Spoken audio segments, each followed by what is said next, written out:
সুখদায়ক হোৱাটো উচিত। লেকচাৰ বন্ধ কৰ। এইবিলাক লেকচাৰ মোৰ আগত দিয়া একো লাভ নাই। ফৰেষ্ট ডিপাৰ্টমেণ্টৰ অফিচাৰবোৰৰ আগত যাবি ক্ষীণ জোকাৰি খাই থাকিব, কোনেও নুশুনে চালা তোৰ লেকচাৰ। সেইটোৱেতো আফচোচ, আফচোচ সেইটোৱে। তহঁতৰ দৰে চালা এই চোৰাং বেপাৰীবিলাক ট্ৰেক্টৰৰ পিছত লাগি থকা ট্ৰলিখনে ট্ৰেক্টৰ চলোৱা মানুহকেইটাই দেশ চলাই আছে, ডিপাৰ্টমেণ্ট চলাই আছে। কেতিয়াবা এনেকুৱা ইচ্ছা হয় যে এফালৰ পৰা সকলোকে গুলিয়াই খতম কৰি দিম। আৰু তোকে গুলিয়াই ইয়াৰ এটা নহয় দুটা কাৰণ। প্ৰথম কাৰণ। নমস্কাৰ বন্ধু বান্ধৱীসকল, এটি নতুন ভিডিঅ'লৈ আপোনালোকক স্বাগতম জনাইছোঁ।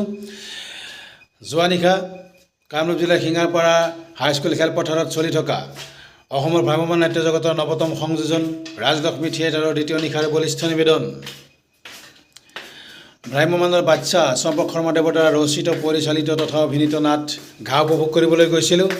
নাটক আৰম্ভ হোৱাৰ আগতে গ্ৰীণ ৰুমত কিছু সময় কটাইছিলোঁ আৰু সেইখিনি সময়তে বলিষ্ঠ অভিনেতা চম্পক শৰ্মাৰ লগতে ৰাজলক্ষ্মী থিয়েটাৰৰ জনপ্ৰিয় অভিনেত্ৰী নন্দিনী কাশ্যপৰ সৈতে কিছু আলাপ কৰিছিলোঁ।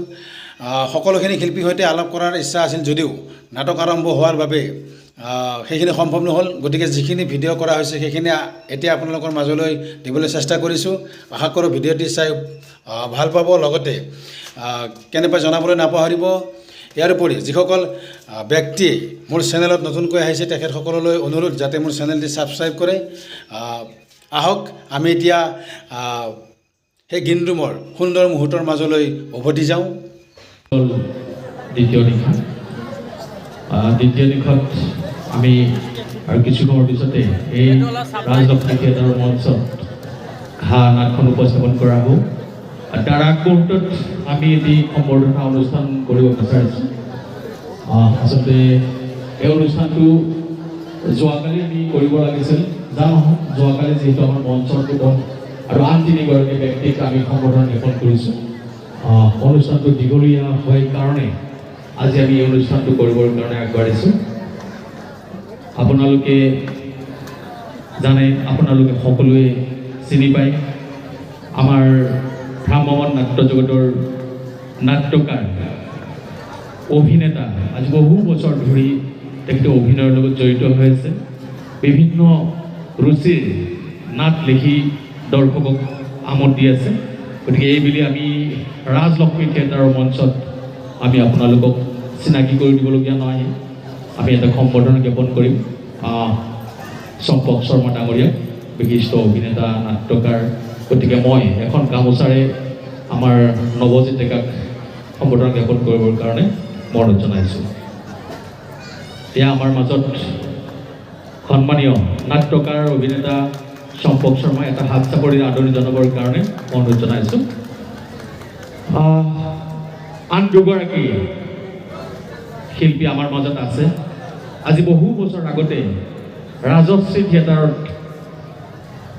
আমাৰ ইয়াত অভিনয় কৰিছিল মিছ কল্পনা কলিতা ডাঙৰীয়ে।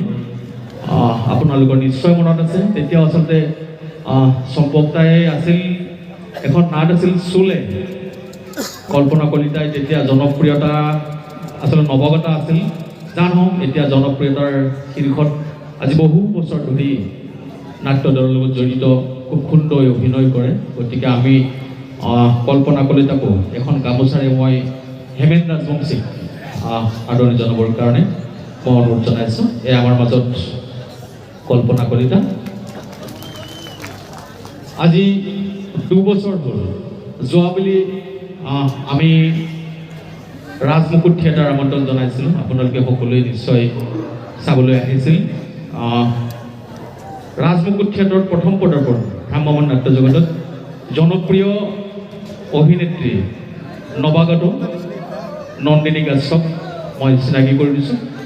নন্দিনী কাশ্যপ এতিয়া এইবাৰ আমাৰ নলবাৰীৰ ৰাসত আমি পাইছোঁ ছ'চিয়েল মিডিয়াৰ জৰিয়তে এটা ভাল জনপ্ৰিয় অভিনেত্ৰী খিতাপ অৰ্জন কৰিবলৈ সক্ষম হৈছে। মই নন্দিনী কাশ্যপক এখন গামোচাৰে বা আজিজুল আমিন ডাঙৰীয়াক সম্বৰ্ধনা জ্ঞাপন কৰিবৰ কাৰণে অনুৰোধ জনাইছোঁ।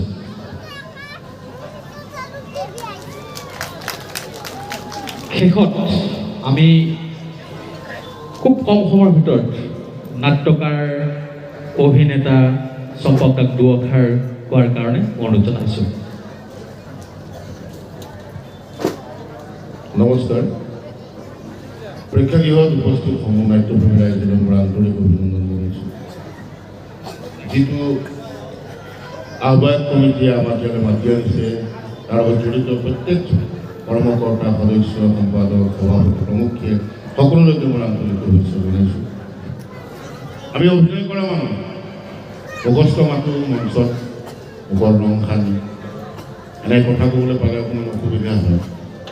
যি কি নহওক, ইয়ালৈ আগতেও মই আহিছোঁ, এতিয়া পঢ়ি থাকোঁতে মনত পৰিছে, পাহৰিছিলোঁ যে ৰাস্তা ঘাট বহুত বেয়া আছিল, এতিয়া বহুত ভাল হ'ল।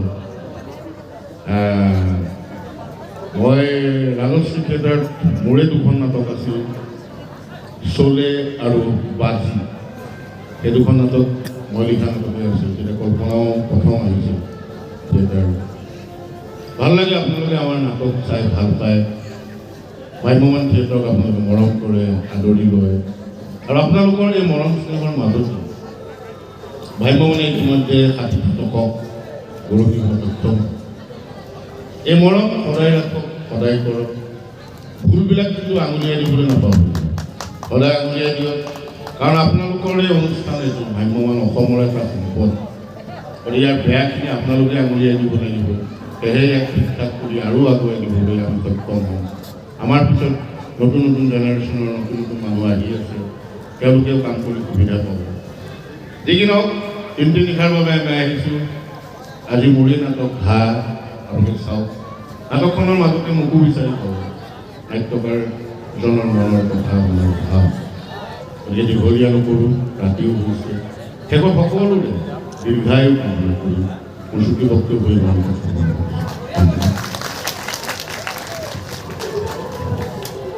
শ্ৰদ্ধেয় নাট্যপ্ৰেমী ৰাইজ, আমি এই সম্বৰ্ধনা অনুষ্ঠানটি ইয়াতে সামৰণি মাৰিছোঁ। কিন্তু আমি শুভেচ্ছা জনাম যে আচলতে আমাৰ আজিৰ নাট চাবৰ কাৰণে যিসকল দৰ্শকে আজি আমাৰ মঞ্চৰ সন্মুখত আসন গ্ৰহণ কৰি আছে, আপোনাৰ অশেষ কষ্ট কৰি আচলতে ঠাণ্ডাটো যে এই নাট চাব আহিছে, তাৰ কাৰণে আমি থিয়েটাৰ পৰিচালনা সমিতিৰ তৰফৰ পৰা পুনৰবাৰ শ্ৰদ্ধা জনাই আমাৰ আজিৰ এই অনুষ্ঠানটো আমি ইয়াতে সামৰণি মাৰিছোঁ। ধন্যবাদ, শুভৰাত্ৰি। নমস্কাৰ। এয়া মোৰ লগত আছে ভ্ৰাম্যমান নাট্য জগতৰ বাদশাহ চম্পক শৰ্মা দাদা। দাদা, আপোনাক মোৰ চেনেললৈ স্বাগতম জনাইছোঁ। এইবাৰ আপুনি লিখিছে ঘাঁ। এই নাটক সম্পৰ্কত এই ঘাঁ নাটকখনৰ বিষয়ে দুহাৰ কওকচোন আমাৰ যিটো দৰ্শক আছে। মোৰ এইবাৰ ভ্ৰাম্যমানত 3খন নাটক চলি আছে, ঘাঁ, কহিনুৰ বনৰীয়া ফুল আৰু কলাগুৰুত আপোনাৰ কৰ্ণ অৰ্জুন।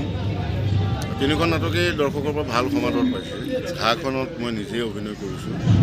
ৰাইজৰ সঁহাৰি খুবেই ভাল। অকল এখন এণ্টাৰটেইনমেণ্ট ড্ৰামাই নহয়, ইয়াৰ মাজেদি মই ৰাইজক মেছেজ দিবলৈ চেষ্টা কৰিছোঁ। গতিকে ৰাইজৰ উপস্থিতিয়ে এটা মানে প্ৰমাণ কৰে যে দৰ্শকে নাটকখন ভাল কৰিছে। আৰু ইয়াত সস্তীয়া কিছুমান মনোৰঞ্জনৰ কাৰবাৰ মই নাই ৰখা, আৰু মই নাৰাখোঁ। নাটকবিলাকত তেনেকুৱা ধৰণৰ কথা মই কমেই কওঁ বা কমেই কৰাম। গতিকে দৰ্শকৰ সঁহাৰি, নাটক চোৱা দৰ্শক যে এতিয়াও আছে, সেইটো এটা প্ৰমাণ কৰে যে নাটক মানুহে চায়, ভাল নাটকৰ সমাদৰ আছে। ঘাঁখন ঠিক তেনে কেটেগৰীৰ এখন নাটক। গতিকে আপোনালোকে আহক, যদি সুবিধা পায়। মোৰ নাটক বুলি নহয়, ঘাঁখন চাওক। এতিয়া মোৰ কথা, অহা বছৰ আপোনাৰ ৰাৱণ সম্পৰ্কত কওক দুই এখন নাটক আছে বৰদৈচিলাত, এখন ৰাৱণ, এখন ফেচবুকৰ প্ৰিয়। গতিকে 2খন নাটক বৰদৈচিলাত থাকিব। ইতিমধ্যে মই কলম ধৰা নাই, লিখিম আৰু ষ্টৰিবিলাক ঠিক কৰি আছোঁ। কহিনুৰত থাকিব এখন ফুলৰ বিয়া, উৰুলি বিয়া। বৃন্দাবনত থাকিব এখন আপোনাৰ ৰক্তবন্ধন, আৰু এখন আছে বহ্নিমানত মৰমৰ মৃত্যু। 5খন ড্ৰামা হ'ব। গতিকে নতুন পৰিকল্পনা, নতুন চিন্তাৰে নাটক আপোনালোকক আগতীয়াকৈ জনাবলৈ পাই মই সুখী হৈছোঁ চেনেলটোৰ যোগেদি। গতিকে আপোনালোকে য'তেই যেনেকৈ সুবিধা পায় নাটক চাব। ঠিক আছে। এতিয়া যিহেতু নাটক আৰম্ভ হ'ব, দাদা আমি নকৰোঁ, এইখিনিতে সামৰিছোঁ। নমস্কাৰ বন্ধু বান্ধৱীসকল, এতিয়া মই আছোঁ ৰাজলক্ষ্মী থিয়েটাৰৰ গ্ৰীণ ৰুমত। আৰু মোৰ লগত আছে ৰাজলক্ষ্মী থিয়েটাৰৰ জনপ্ৰিয় অভিনেত্ৰী নন্দিনী কাশ্যপ। তোমাক মোৰ চেনেললৈ স্বাগতম জনাইছোঁ। ধন্যবাদ দাদা, একদম বহুত বহুত ধন্যবাদ। এতিয়া কথা হ'ল তোমাৰ এইবাৰ যিহেতু দ্বিতীয় বছৰ, হয়। এই দ্বিতীয় বছৰতে তুমি চম্পকদাৰ নাটকত অভিনয় কৰিবলৈ পাইছা, হয়, গতিকে অনুভৱ কেনেকুৱা? খুব বেছিয়ে ভাল, কাৰণ মানে ৰাইজৰ মৰম আশীৰ্বাদৰ ফলত আজি হয়তো মই এই স্থানত উপনীত হৈছোঁ। আৰু চম্পক দা, অভিজিত দাৰ নিচিনা ব্যক্তিসকলৰ কলমৰ লিখনিত মই চৰিত্ৰ ৰূপায়ণ কৰিবলৈ চেষ্টাহে কৰিছোঁ দেই। কিমানখিনি সক্ষম হৈছোঁ নাজানো, ৰাইজে ক'ব সেইটো। গতিকে চেষ্টা কৰিছোঁ আৰু আশা কৰোঁ যাতে আগন্তুক দিনলৈও মই এনেদৰে মঞ্চত আপোনালোকৰ আশীৰ্বাদ আৰু সঁহাৰি পাবলৈ সক্ষম হওক, তাকে আশা কৰিলোঁ। বঢ়িয়া, সুন্দৰ। আমাৰ ভ্ৰাম্যমাণ নাট্য জগতৰ বলিষ্ঠ অভিনেতা চম্পক দা, চম্পকদাৰ লগত অভিনয় কৰাৰ যি সুকীয়া মাদকতা থাকে, সেই মাদকতা কোনেও পাহৰিব নোৱাৰে। গতিকে এখন সুন্দৰ নাটক আমি আজি উপভোগ কৰিম। হয়, গতিকে ইয়াৰ পিছত তোমাৰ অহা বছৰ তুমি যিহেতু ৰাজধানীত যাবা, হয়। ৰাজধানীৰ যিটো নাটক বা যিটো ষ্টাফ, হয়। সেই সম্পৰ্কে তোমাৰ অনুভৱ কোৱা। খুব বেছি মই আগ্ৰহী হৈ আছোঁ, আচলতে এক্সাইটেড হৈ আছোঁ অহা বছৰ ৰাজধানীত অভিনয় কৰিবলৈ। কাৰণ অহা বছৰলৈও এইবছৰ যেনেকৈ মই ভ্ৰাম্যমাণ থিয়েটাৰৰ বাদশ্বাহ চম্পক দাৰ লগত মঞ্চত একেলগে অভিনয় কৰিবলৈ সুযোগ পাইছোঁ, অহা বছৰলৈ ক'বলৈ গ'লে আমাৰ ভ্ৰাম্যমাণৰ মহীয়সী আচলতে প্ৰাঞ্জনা দত্ত বাইদেউৰ লগত মই অভিনয় কৰিম। গতিকে খুব বেছি ভয়ো লাগি আছে আৰু লগতে ভালো লাগি আছে। গতিকে চাওঁচোন কেনেকুৱা কি অভিজ্ঞতা হয়। অহা বছৰলৈ আপোনাক লগ পালে নিশ্চয় যাম। একদম যিদিনা প্ৰথম হেৰি হ'ব, মানে অপেনিং হ'ব, নিশ্চয় মই সেইদিনা থাকিমেই। একদম লগতে নিশ্চয়। প্ৰাঞ্জনা বাৰ লগত অভিনয় কৰাৰ যি সুকীয়া অভিজ্ঞতা, অহা বছৰ আমি মানে জানিবলৈ সক্ষম হ'ম। একদম নিশ্চয় দাদা, এইখিনিতে সামৰিছোঁ। ধন্যবাদ। এতিয়া আমি চন্দন আছে, দেৱজিৎ আছে, বহুত আছে, হেমাংগদা আছে, কল্পনা বা আছে, কল্পনা বা আছে, সকলোৰে লগত এতিয়া লগ হ'ম। ঠিক একদম, আছে। Thank you. ছোৱালীজনীক ককাইকে বোলে, আকৌ ছোৱালীজনীক মনোজলৈ নিদিয়ে, কিন্তু ট্ৰুলাভ যে পলাই গুচি আহিম, মানে পলুৱাই লৈ গুচি আহিম। পলাই গুচি তেন্তে তুমি মোক কিয় পলোৱা নিয়াৰ কথা কৈ আছা? তুমিও তাইৰ দৰে পলাই গুচি নহয়। তোমাৰ কাৰণে মোৰ বেডৰুমৰ দুৱাৰ সদায় খোলা, আৰু টেনশ্যন নল'বা, তুমি অহাৰ পিছত বেডৰুমৰ দুৱাৰ লাহেকৈ বন্ধ কৰিবা। আচ্ছা, হয় নেকি? কিয় যাম? মোৰ বিয়াক লৈ মোৰ দেউতাৰ বহুত সপোন আছে।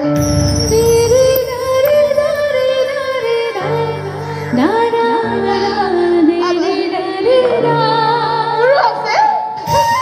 ধুমধামে মোৰ বিয়া হ'ব, মেহেন্দি, জোৰোণ, বিয়া। আৰে বাহ! মানে ককটেল পাৰ্টি। Of course! আৰে আহিবা, cheers কৰি পাৰ্টি ষ্টাৰ্ট কৰিম। আৰু এটা সময়ত যেতিয়া হাত ভৰি জিভা সকলোৰে ফাংচন শ্ল' হৈ যাব, তেতিয়া মই কি কাম কৰে? জানো, আচ্ছা কি? अभी तो बारिश शुरू हुई है।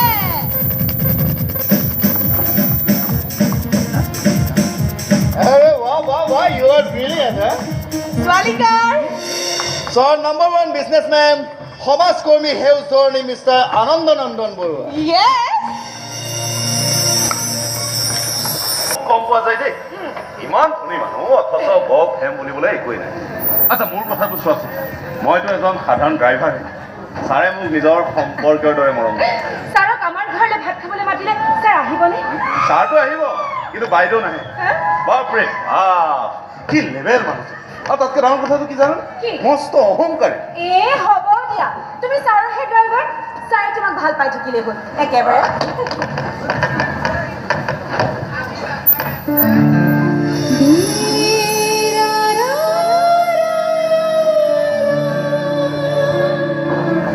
কি চাই আছা? তোমাক চাই আছো।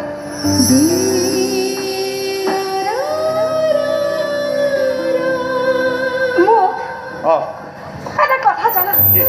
ভগৱানে কিন্তু তোমাৰ চকু জুৰি বৰ স্পেচিয়েলি বনাইছে। মানে মই তোমাৰ চকু দুটাৰ কথা কৈছো, সাংঘাতিক ধুনীয়া। ধেমালি নকৰিবা দেই। মইতো তোমাৰ প্ৰথমে চকু